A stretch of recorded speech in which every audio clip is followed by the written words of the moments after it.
Thank you, listeners, for joining Mayer Brown's Global Financial Markets Initiative teleconference series. Today's call is titled ESG Development in Financial Services. I'm Edmund Parker and I am Global Head of the firm's Derivatives and Structured Products practice. First, a couple of housekeeping items. As regular listeners will know, this call is being recorded. We will be emailing an audio link to all participants should you wish to listen to the teleconference again or to forward it to your colleagues. In addition, the recording will also be available as a podcast on your preferred podcast platform. Since we will not be having a Q&A session, please send your questions regarding today's topic by email to gfm@mayerbrown.com and we will respond promptly. This is the same email address on your invitation email. Now, a brief introduction to our speakers for today's call. And we have an international Cecil B. DeMille sized cast of leading Mayer Brown lawyers to introduce you to.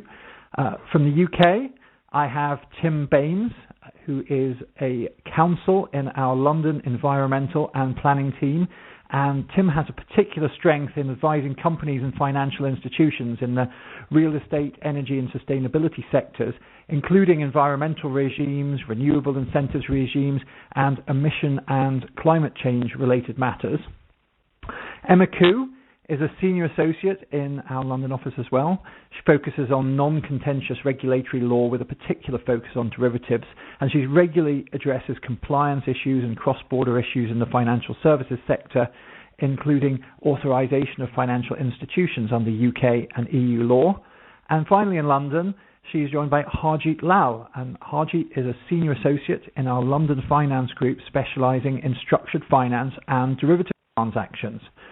Moving across to mainland Europe, to our Frankfurt office, we have Johannes Mönch. Johannes is a transactional lawyer specializing in our Frankfurt office in the legal aspects of the financial markets with a particular interest in derivatives, structured products and sustainable finance. Across the Atlantic now to the United States, we have Brad Berman. Brad is a counsel in our New York office and a member of the corporate and securities practice. He represents domestic and non-US issuers on domestic and international securities offerings of structured products linked to equities, commodities, interest rates, currencies, and other underlying assets. And finally, moving across to Asia now, we have Mark Uhrynuk. Mark is a partner of Mayer Brown, resident in our Hong Kong office. Mark is triple qualified in Hong Kong, New York and England, and he represents private equity sponsors, impact investors and other asset managers, corporations and financial institutions in a variety of investment and other transactional matters. So, with those brief introductions, I am pleased to begin today's presentation. And in an action-packed call today, we will be discussing the following: ESG policy developments, financial product developments relating to ESG, ESG considerations impacting on existing and forthcoming regulations in the UK and EU and Asia and the United States, where we will touch on green bonds, Schuldscheins in the German market, sustainability-linked bonds, social repos. We'll take a look at our new ESG monthly newsletter and a legislation tracker that we have introduced as well. So the first question is, what is sustainable finance and ESG and why is it relevant? Well, demand for sustainable finance has surged following the Paris Agreement agreed in 2016 and the adoption in 2015 of the UN's Sustainable Development Goals. Sustainable finance generally refers to the process of taking due account of environmental and social considerations when making investment decisions, leading to increased investment in longer-term and sustainable activities. More specifically, environmental considerations, that's the E of ESG, refers to climate change mitigation and adaptation, as well as the environment more broadly and related risks, so for example natural disasters. Social considerations, the S of ESG, refers to issues of inequality, inclusiveness, labour relations, investment in human capital and communities, and the governance of public and private institutions. The G of ESG includes management structures, employee relations, and executive remuneration, and how that plays a fundamental role in ensuring the inclusion of social and environmental considerations in the decision-making process. The transition to a sustainable global economy requires scaling up the financing of investments that provide environmental and social benefits. The bond markets, for example, have been seen to be playing an essential role in attracting private capital to finance these global needs through green, social and sustainability bonds, as well as sustainability-linked bonds. As we will discuss later, we're now seeing these becoming replicated in other markets such as the repo and securitization markets. Sustainability and climate-related issues also raise important challenges to securities regulators in meeting their core regulatory objectives of protecting investors, reducing systemic risk, and maintaining fair, efficient, and transparent markets. Regulators, like businesses, are continuing to recognize climate-related risks as a source of financial risk that can impact both specific firms or sectors, as well as the stability of the financial system more broadly. My colleagues will cover the steps taken by regulators in a number of jurisdictions to enhance the role of the financial system in the transition towards sustainable development. So I now turn to my colleague, Tim Baines, to discuss ESG policy developments. Tim, over to you. Thanks very much, Ed. I thought I would start by giving an overview of what ESG means to the financial services sector. And let me start by saying that there is now a sound understanding of what ESG is in the financial services space. This wasn't the case 10 or even 5 years ago. ESG as a concept seemed to morph out of a notion of the importance of corporate responsibility, but also seemed intangible and difficult to quantify. For a long time, trustees, directors, and others with fiduciary duties felt that pursuing anything other than a blinkered profit maximization approach was prohibited. ESG was focused around a relatively small group of investors who are encouraging changes in corporate behavior, and this has shifted significantly. As Schroeder's recently put it, albeit in the context of COVID-19, our message is clear. In the short term, companies need to prioritize their key stakeholders, in particular, employees, but also customers and suppliers. We believe that by focusing on these drivers of long-term returns, the benefits to UK investors and the economy, so shareholders, will eventually be forthcoming. Many corporates and financial institutions now measure and report on their ESG performance, and ratings agencies have developed thorough and detailed criteria for assessing their ESG performance. ESG funds are prevalent. Many have started to say that ESG is just part of what they do on a day-to-day basis. Let's start with business ethics, an area that most law firms now have specific expertise in. The financial services sector has in recent years been rocked by significant scandals and matters that can be seen as ethical or governance failures. Banks often try to improve their performance in the G part of ESG by strengthening ethical codes and compliance regimes. Reputation management is also a significant part of this. A good chunk of ESG ratings is comprised of whether or not there are negative press stories about an organization. This leads to pressure not just to eradicate any basis for such stories, but also to manage such stories if they do break. The second ESG criteria for financial institutions is, I think, business resilience. Not so long ago, we learned about the importance of stress testing and not having lenders that are too big to fail. Regulators are increasingly prioritizing this mindset across the ESG spectrum. For example, banks are being encouraged to assess the potential impact of climate change on their balance sheets by making disclosures in accordance with the Task Force on Climate-Related Financial Disclosures. Moving on to regulatory intervention, as Emma will discuss shortly, though ESG-related matters have often been characterized by a bottom-up, self-regulatory approach, this is changing rapidly too, particularly in the EU. Regulatory intervention is increasing in the ESG space. There does, however, seem to be an increasing divergence between the EU's approach and that in North America, We wonder if this will start to lead to forum shopping to avoid ESG regulatory burdens in the future. Sustainable finance, Ed has already touched on this, but more and more banks are making commitments to sustainable finance. For example, the green and social bond markets are growing. Sustainability bonds, which mix environmental and social concerns, are increasing in prevalence. New standards are being issued and adopted. New sustainable financial products are being developed. Social bonds are being touted as a COVID response financial product. Green and climate bonds are seen as a way of unlocking the capital needed to mitigate and adapt to the effects of climate change. Touching on the E in ESG, overall we think it's fair to say that with the possible exception of climate change, environmental stewardship is generally seen as a customer-led issue. This contrasts to, for example, anti-bribery questions, in which banks can often be seen as having a more immediate control over. An obvious exception to this is the Equator Principles in respect of social and environmental standards for project finance transactions. However, there is an increasing scrutiny of the environmental impacts of the finance industry and its role as an environmental as well as social steward, for example, in respect of its loan book. Let's end with financial performance. ESG strategy and compliance inevitably increases costs. However, there is increasing evidence that companies that have strong ESG performance are strong financial performers. Perhaps surprisingly, this also includes financial institutions. In a recent report, Deloitte found that commercial banks that score high on material ESG issues have better performance than commercial banks that score low. With that, back to you, Ed. Tim, thank you very much.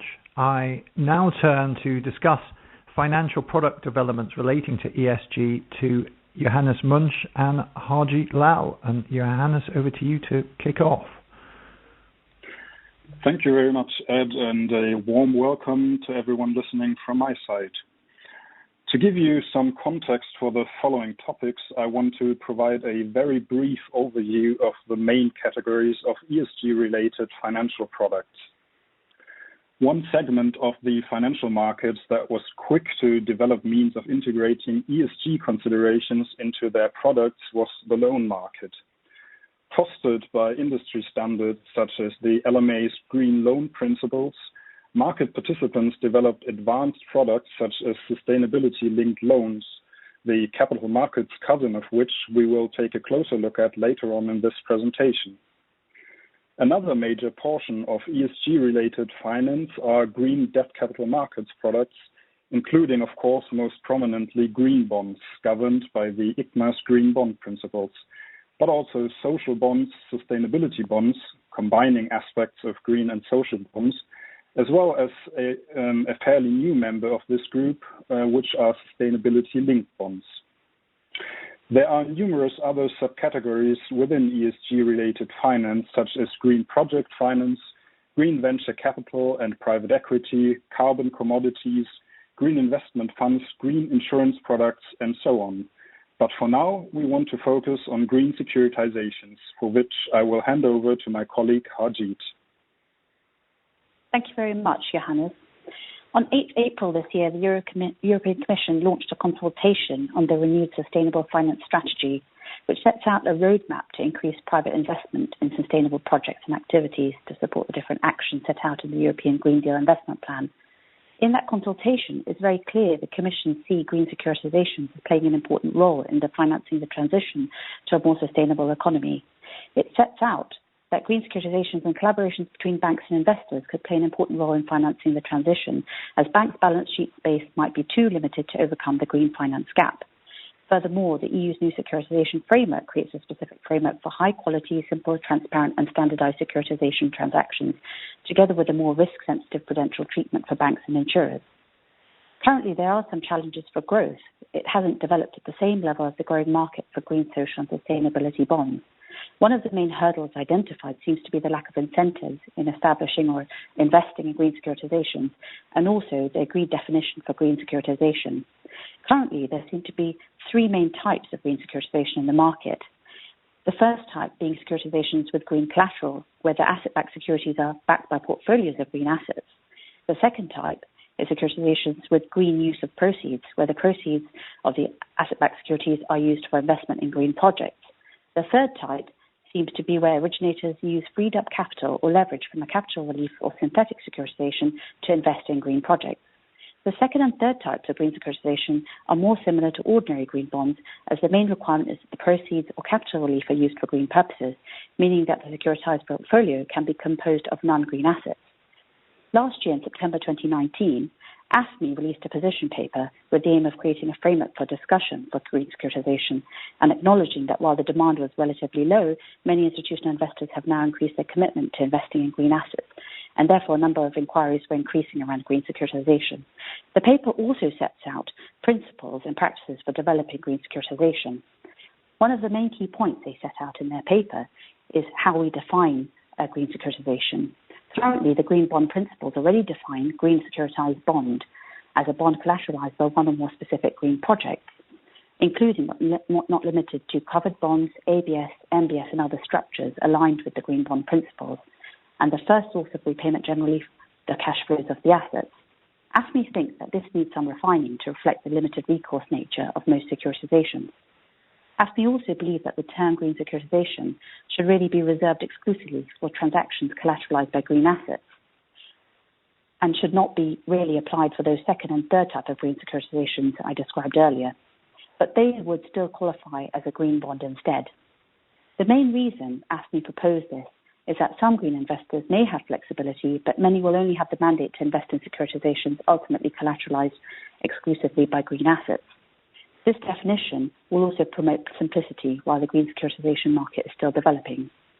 Another aspect of supporting the growth of green securitization would be the introduction of tax, regulatory, or other incentives. The introduction of preferential reg cap treatment for green securitization would likely make a material difference to the growth of this market. In terms of disclosure, AFME's view is that the new securitization framework already is sufficient as it sets out the highest disclosure standards for securitization anywhere in the world, including Article 22.4, information related to environmental performance of residential loans or auto loans or leases. And therefore, AFME don't propose any additional new mandatory disclosure requirements over and above the general standard of disclosure, which already applies to securitizations in Europe. In terms of eligibility criteria, on any transaction where the green aspects of the underlying collateral are only required to be tested on closing date or for a revolving pool on each date of transfer, AFME would expect the green elements of the transaction to be met by establishing eligibility criteria that comply with the relevant green principles or taxonomy. The repercussions for any breach of a green asset warranty in the underlying deal would be limited to the usual repurchase obligations of the originator, and the ongoing reporting will be no different from that of a standard securitization transaction. AFME would expect additional green trigger or default events to be required in some circumstances where the underlying collateral contain ongoing green obligations. I'll now hand it over back to Ed. Harjeet, thank you very much. We're now going to do a global pit stop tour to look at ESG considerations impacting on existing and forthcoming regulations. And we're going to look at the UK and EU with Emma Khoo, followed by the US with Brad Berman, and then on to Asia with Mark Uhrynuk. So, turning to the UK and EU, Emma Khoo, please go ahead. Thanks, Ed. As Tim has already mentioned, there is a whole raft of EU sustainable finance legislation comprising the disclosure regulation, the low carbon benchmarks regulation, the taxonomy regulation, and expected changes to various other regulations and directives, including MiFID II, to incorporate sustainability risks and factors. I'll now cover a broad overview of these. The disclosure regulation imposes transparency and disclosure requirements on investment managers, insurers, pension providers, and advisors. For example, investment managers within scope will have to publish sustainability information on their websites. They'll also have to make pre-contractual disclosures to investors about how sustainability risks are integrated into investment decisions and the impact of sustainability risks on returns. However, to publish this information, managers will have to consider, for example, how sustainability is incorporated in investment decisions and even how remuneration reflects sustainability risks. The main provisions of the disclosure regulation will apply from the 10th of March 2021. So product providers and advisors will need to use this year to prepare for next year and consider these significant issues within the context of investment decisions and investor disclosures. The low carbon benchmarks regulation tackles the issue of greenwashing, which is the practice of financial products being marketed as sustainable when in fact they do not meet basic environmental standards. It was published on the 9th of December last year and amended the benchmarks regulation, the BMR, to include new requirements on sustainability-related disclosures for benchmarks. For example, benchmark administrators having to include explanations of how key elements of their methodologies reflect ESG factors for most types of benchmarks. ESG disclosure requirements under the BMR were meant to apply from the 30th of April this year, but the Level 2 measures which explain how to do this are not yet ready. So on the 29th of April this year, ESMA published a no-action letter addressed to national competent authorities because ESMA's view is that until the Level 2 measures actually apply, competent authorities should not prioritise any supervisory or enforcement action in relation to the new requirements. The taxonomy regulation was published on the 22nd of June this year.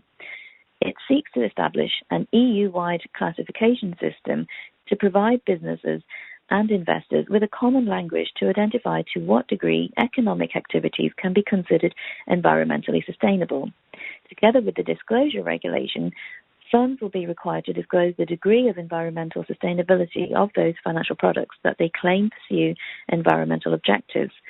Requirements relating to the climate mitigation and adaptation objectives are due to apply from the 1st of January 2022, and those relating to other environmental objectives are due to apply from the 1st of January 2023. On the 8th of June this year, the Commission published draft texts of delegated legislation that will integrate sustainability into the frameworks of various directives and regulations, including MiFID II. The amendments to MiFID II mean, for example, that investment firms providing financial advice and portfolio management will need to carry out a mandatory assessment of clients' sustainability preferences.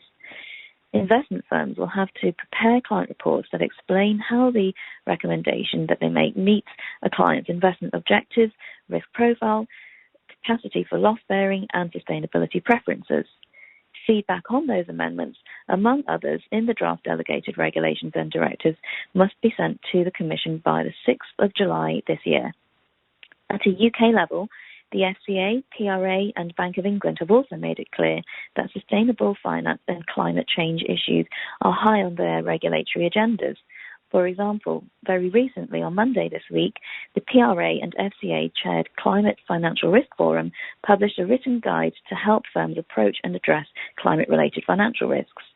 Earlier this year, the FCA also published a consultation on its proposals for new rules requiring certain listed issuers to make climate-related disclosures align with recommendations of the Task Force for Climate-Related Financial Disclosures.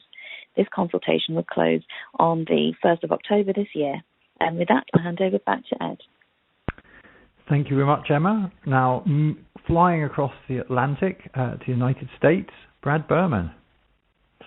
Thank you, Ed. Yeah, I'm going to cover briefly what the regulatory concerns here in the United States. Two big ones. Regulators are concerned about deceptive advertising, that ESG is not a statutorily defined term, and that ESG factors and disclosures might distract or deceive investors. So what are we seeing in the U.S. market? First of all, you have these kind of self-appointed, anointed ESG groups. They're bombarding issuers with surveys, taking up a lot of their time and money. The result of their publications really is how an issuer stocks, whether they're going to be included in ESG indices, and whether asset managers will buy that issuer's securities. Now, there are some sort of unofficial disclosure frameworks that certain people are looking to. There's what they call the SASB framework, Sustainability Accounting Standards Board, that publishes sector-specific guidance on financially material sustainability topics and metrics. And the other one is what they call the TFCD framework. That's the Task Force on Climate-Related Financial Disclosure. That's more climate-related.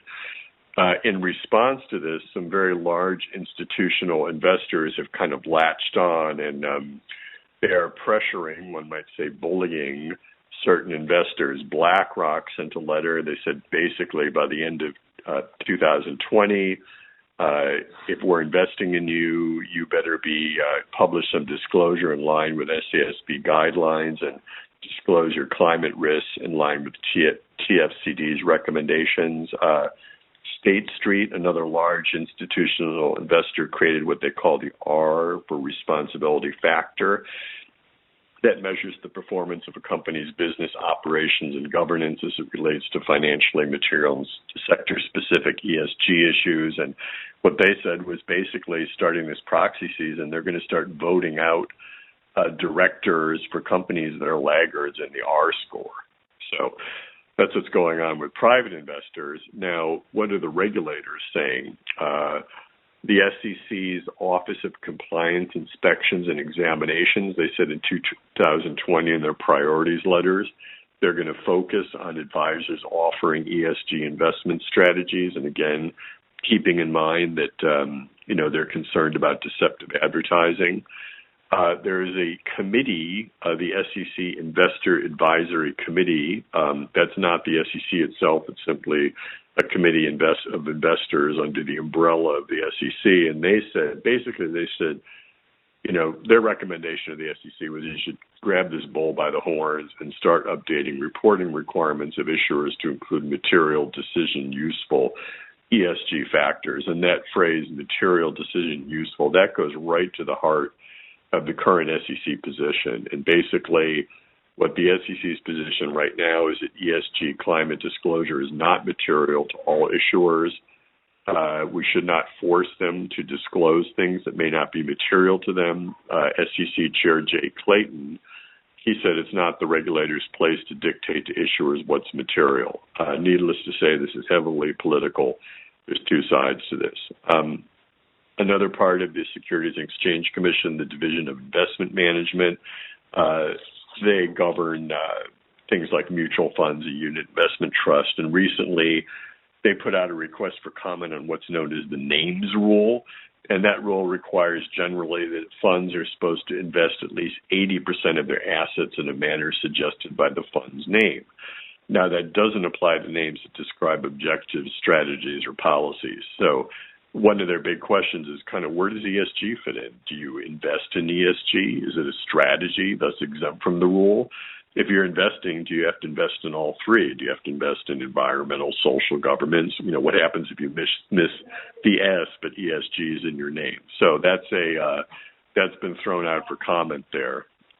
There's a new state-controlled, state-derived, like a corporation entity called the Public Benefit Corporation. It's a creature of state law, and in its charter, it can have a particular purpose, such as, public good or benefit to the surrounding community. Directors are allowed to take into account stakeholders' interests, which might be, again, people in the area. They're not tied down to maximizing profit for shareholders. And the director's fiduciary duties are modified to include the interests of stakeholders. And the last thing is, this just came out last Thursday, is proposed ERISA rules for planned fiduciaries. Now, ERISA stands in the U.S. here for the Employee Retirement Income Security Act, covers private retirement plans, and they came out with a new rule. And essentially they said planned fiduciaries may not invest in ESG vehicles when they understand an underlying investment strategy of vehicles to subordinate return or increase risk for the purpose of non-pecuniary objectives. So in other words, for retirement investors, there's one objective, basically to, preserve funds for their retirement. And they said the duty of prudence prevents a fiduciary from choosing an investment alternative that's financially less beneficial than an available alternative.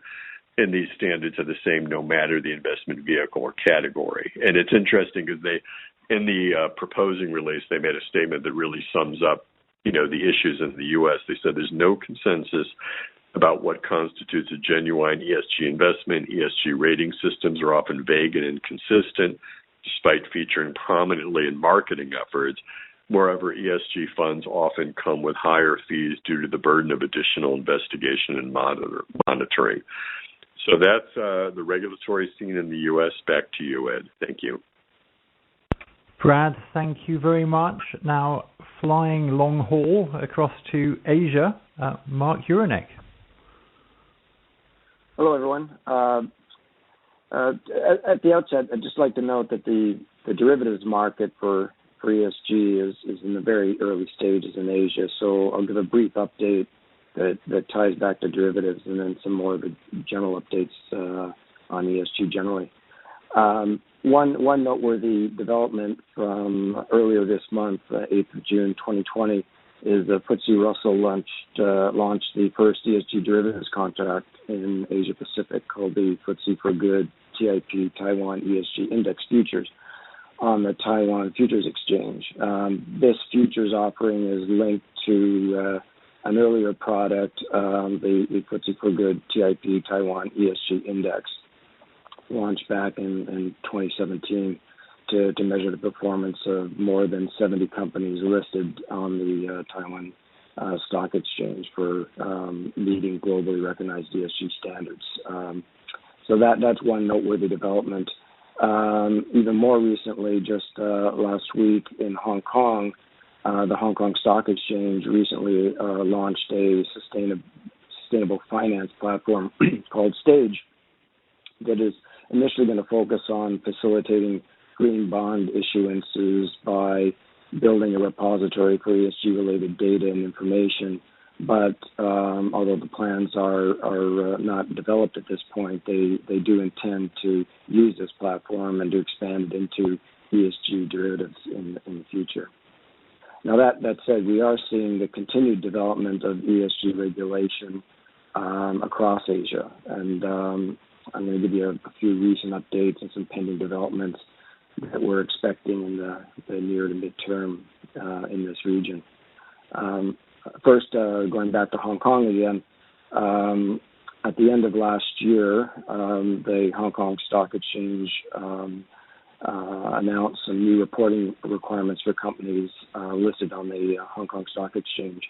These are going to take effect next month, this week, and are attracting some interest because there could be some hard requirements imposed on these listed vehicles starting in July. Also in May of this year, 7 Hong Kong agencies formed a Green and Sustainable Finance Cross-Agency Steering Group. This is designed to coordinate the management of climate and environmental risks and to promote sustainable finance more generally. This steering group is currently working to study cross-sectoral issues and market development efforts with respect to sustainable finance. Moving north to China, China led the world in green bond issuances last year, I think $33.6 billion worth. But in China, the onshore practices do not necessarily match the international standards that we've been hearing about here. For example, the green bond principles. To give you an example, retrofitting fossil fuel boilers to make them more efficient is considered green in China, but not elsewhere. The Chinese government is taking steps to improve standards, though, including by proposing in May of this year to cut clean coal projects from the list of projects eligible for green bond status. The China Securities Regulatory Commission has issued mandatory ESG disclosure requirements for Chinese-listed companies. These are due to take effect at some point this year, but there's, I think, a feeling that this date and the implementation date for this might get extended. As you may know, China has a rolling series of 5-year plans, and it's currently drafting its next 5-year plan, which will be issued in March of 2021. The previous 5-year plan included numerous sustainability-related goals, including the establishment of a green finance system and the development of green credit, bond, and fund markets. The new 5-year plan could include similar goals that would drive the development of sustainable finance in China over the next 5 years. One to watch.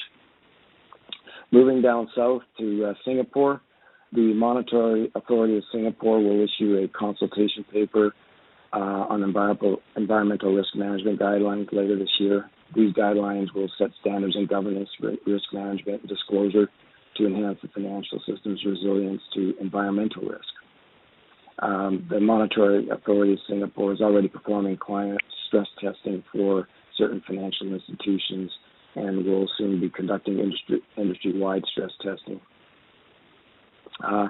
Moving across to Malaysia, Bank Negara Malaysia concluded a consultation on a national climate taxonomy on the end of March this year. These results have not been published. We're keeping our eyes open for those.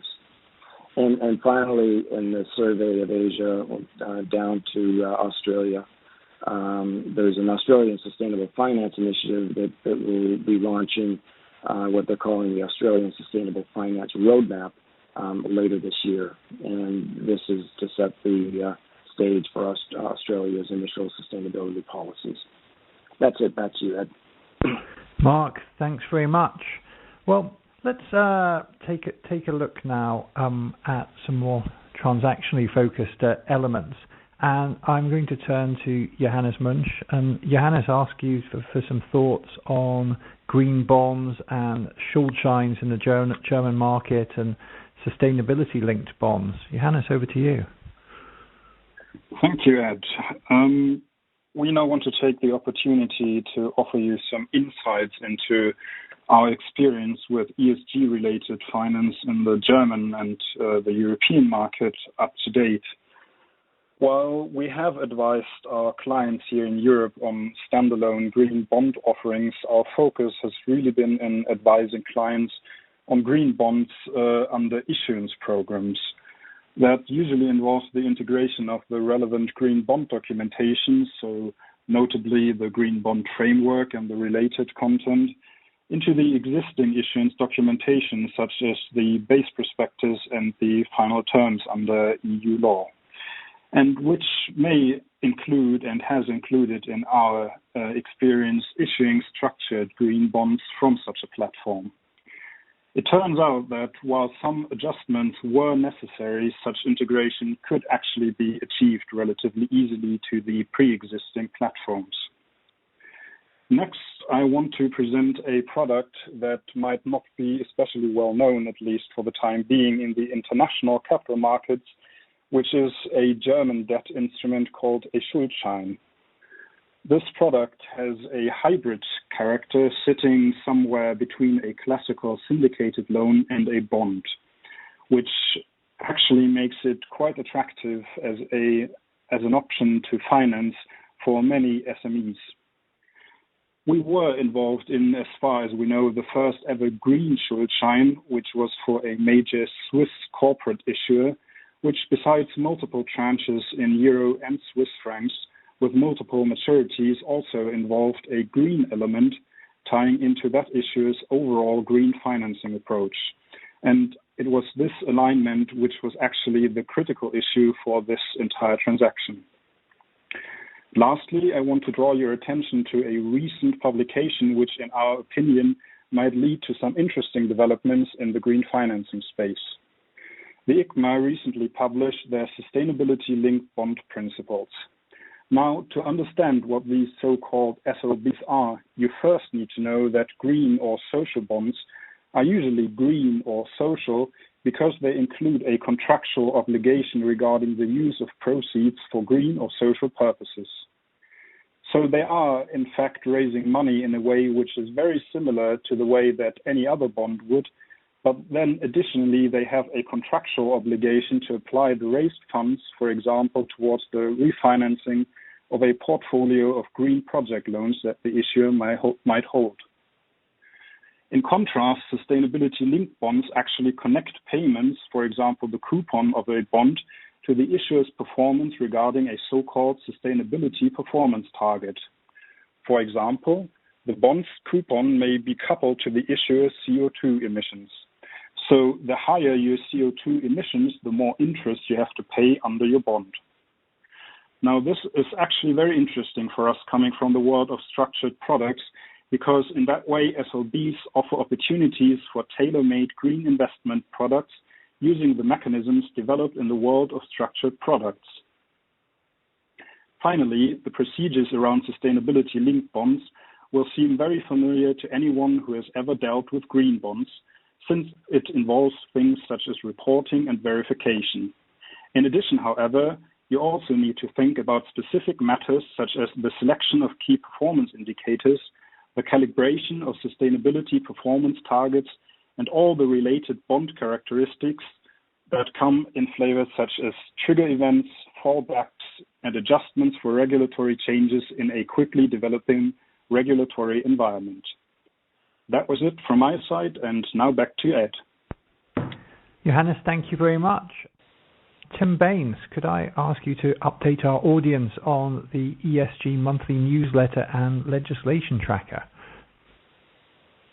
Thanks, Ed. Certainly. Well, just to note that outside all the good work that our finance team does and the environment team, we regularly advise on discrete ESG-related environmental matters like carbon disclosure regimes, environmental impact assessments and policies, liabilities, directors' duties in the environmental sphere, etc. But we've also been putting together some ESG-specific quarterly newsletters, which are available on the Main Brown website.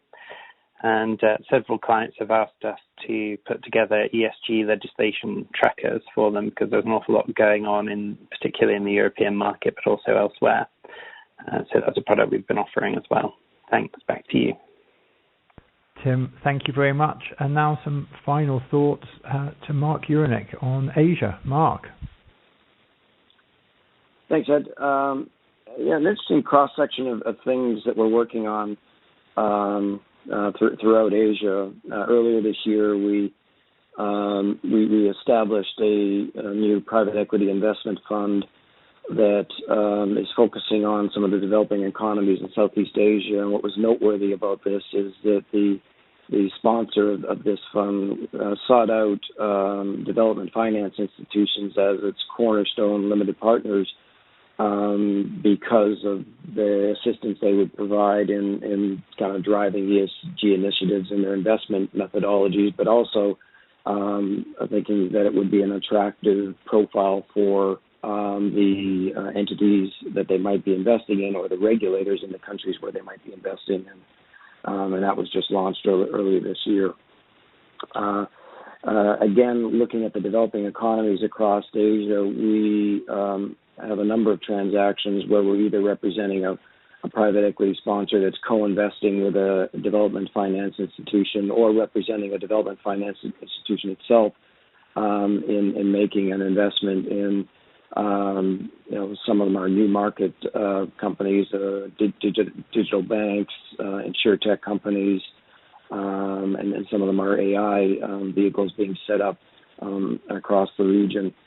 Countries that these investments are going into include Indonesia, Vietnam, Sri Lanka, the Philippines. So it's an interesting cross-section, but the development finance institutions are quite active in driving ESG generally in the region.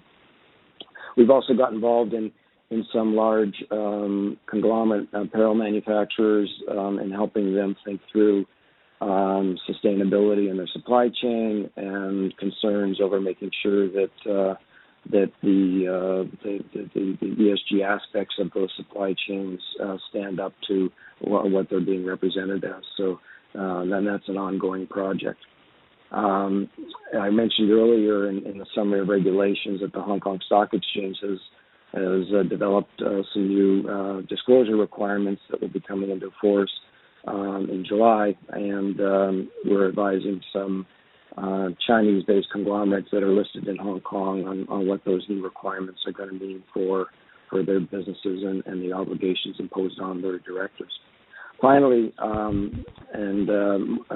quite interesting is some work we're doing with a blockchain startup, and this blockchain company is focusing on environmental initiatives and is using the blockchain in order to create an immutable and verifiable, transparent basis on which environmental attributes and achievements can be certified in a way that sets a standard in the market. And they're in conversations with a number of the rating agents about this. But the idea would be that they would have these certifications in digitized format that could be acquired, could be sold, or could be hedged. So there is a potential derivatives aspect to this new platform. So there's a wide range of things going on in Asia, and that's it from me. Back to you, Ed. Mark, thank you very much, and thank you to all of our speakers today. A few brief reminders to our audience. You will receive an email with a link to the recording of today's call, and the recording will also be available as a podcast on your preferred podcast platform. Lastly, and as mentioned before, if you have any questions related to today's content, please email them to gfm@mayorbrown.com. Thank you again for your participation in our call, and you may all now disconnect.